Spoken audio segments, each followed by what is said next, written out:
do a video already for my patrons where I corresponded what I'm about to tell you guys here with actual guided meditations and techniques and exercises I have on Patreon. Whereas here it's going to be a more general and informative video. And if you're interested in joining my Patreon and learning how to do things like have safe astral sex, among a plethora of other things, then you will have the opportunity to find that link at the bottom of this video. I also advertise it at the end of all my videos. You can go ahead and check that out. Safe astral sex. First of all, it's extremely important to take care of yourself when it comes to sex at any level. This is especially the case with astral sex. So even when we have physical sex at this 3D level, there is still an exchange of energy. There's still like a soul fragmentation that can take place, or astral parasites can, be exchanged back and forth, implants, things of that nature. So it's extremely important for us to be selective in whom we decide to be intimate with, because this is a very sacred spiritual act. So when it comes to astral sex, it's not any different. A lot of people think they can just go into the astral realm and fuck off and just do whatever they want. And just like any other realm, there are, actions and consequences. You can't just do what you want. So, you can, but you will have some consequences to those actions.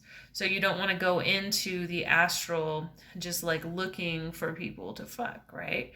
You want to make sure that you have created a safe space where you can come together with someone that you trust explicitly and that you have a good spiritual connection with, an emotional connection, okay?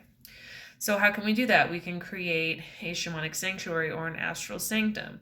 I talk about this on my Patreon and how to create a shamanic sanctuary. You can use it for a plethora of reasons, including meeting up with, ancestors, guides, guardians, soul family, totems, things of that nature. But you can also meet up with people that you are looking to be intimate with. So it doesn't even have to be the same one that you would normally use for other journeying. It can be one that you're using just for this purpose.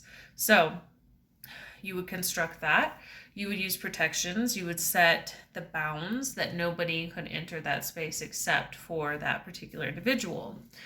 And what this does is this helps prevent incubi, succubi. This helps prevent certain practitioners that may have it out for you or may just draw you into their space, unconsciously. And this also prevents, astral parasites and other types of random beings and energy currents and things of that nature. So there are a lot of different beings and a lot of different people even running rampant in the astral looking to cause some problems. So we want to make sure we're protecting ourselves. This happened to me. I was actually pulled into somebody else's space that they had created. It was sort of like a trap where they had designed it. This was an occultist where they had designed it to draw in somebody with a certain energy frequency. And I think this was females with trauma issues, or had a certain type of vibration in their sacral chakra, either from sexual trauma, or they could have just been, any female that has a lot of sexual energy, like from Kundalini and things of that nature. So I got pulled into this space, ended up having sex with this person, and then he shapeshifted. And out of pure curiosity, I asked him who he was. And I explained this also in the video I did for my patrons, that in the astral, things aren't, communication doesn't occur the same way. So you have to kind of be able to read the communication. I was able to find this person, actually find a website where he was in a law firm. He was a lawyer. And I also did a little more research and found out that he actually had sexual misconduct charges and accusations pending against him. I'm being a lawyer, I'm sure he knew how to get himself off of that. But that just goes to show you how there are people out there that are high-level occultists and even just people that are predators that do these things, and he might not even been conscious of it. A lot of times we can do things in the astral realm, the different aspects and dimensions of us are doing that unless we are very conscious at multidimensional levels, or at least have the ability to phase in and out of these dimensions or these timelines, we don't even know what's going on. I've had that happen where I've been in the astral and I've been lucid where I was at, and then all of a sudden I became lucid in another dimension doing something totally different. This happens. So just be careful, If you create this type of sanctuary for yourself and you set the bounds, you essentially cut out all the other issues that can happen. You should be using protections and shields and wards to protect yourself anyway, but especially when you're going to bed at night and you're getting ready to astral project or lucid dream. Now, what happens if you are, unconsciously dreaming, for instance, and you wake up and you become aware of the fact that you're having sex, and this could be consensual or non-consensual, and you realize, whoa, this isn't what I want to do. You just disengage from the situation. Now, if it happens to be like a succubus, an astral parasite, a person, depending on who it is, but you should be able to disengage pretty easily. Now, if you can't, then you would want to concentrate on actually teleporting out of there. Just close your eyes and visualize yourself somewhere else. So I talk about more on how to do that on my Patreon. I talk about how to astral project for beginners, novices, advanced, how to activate astral, abilities and powers, how to avoid being harmed in the astral, and things of that nature. But that would be what you do in that situation. And basically that's it. I mean, in a nutshell, that's really all you have to do in order to orchestrate a safe sex situation. Now, who are you having sex with? Now, if it's a partner, you can actually set a date where you are astral projecting together and you're meeting in this space. It could be someone long distance. It's a great way to maintain a long distance connection. It could even be a spirit. It could be an angel. I really am trying to get away from using the term angels and demons because they're not really accurate, which I have a video on if you want to check out. But they could be these types of beings. They could also be, gods.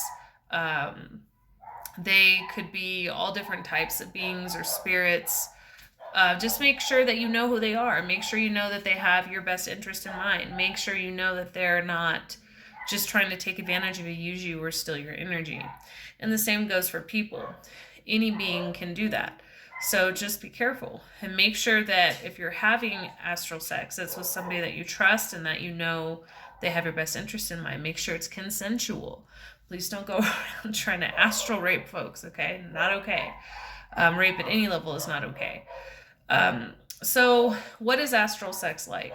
Well, etheric sex is very similar to physical sex, except it's a little less dense. So you might even feel like the person's member or, their D or their V, But with astral sex, that's a little different. You won't necessarily feel anyone penetrating you or you penetrating them, but you will feel this exchange of energy and you'll feel all of these energy centers. It's like kind of this circulating orgasm throughout all of your energy centers.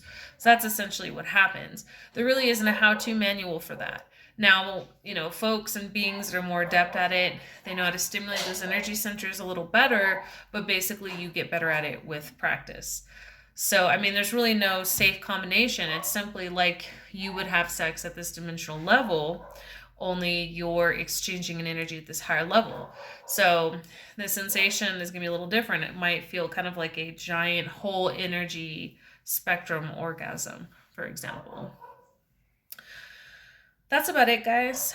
I'm not going to go into too much depth on this because, like I said, I do teach techniques of how to build shamanic sanctuaries, how to operate in the astral realm, how to protect yourself in the astral realm, and astral sex is just sort of the next step there. So that's it, guys. I hope you guys enjoyed the video. Definitely stay tuned for the next video. I have a lot of wonderful videos on the way. Thank you for tuning in. Take care and shalom. Check out my website, thetantricdragoness.com, to book a private akashic reading or any other reading. Also, akashic portraits, consultations, shamanic journeys, starseed charts, primordial dragon fire healing, and much more. You can also subscribe to Patreon to learn how to do a lot of this yourself through various templates I've designed.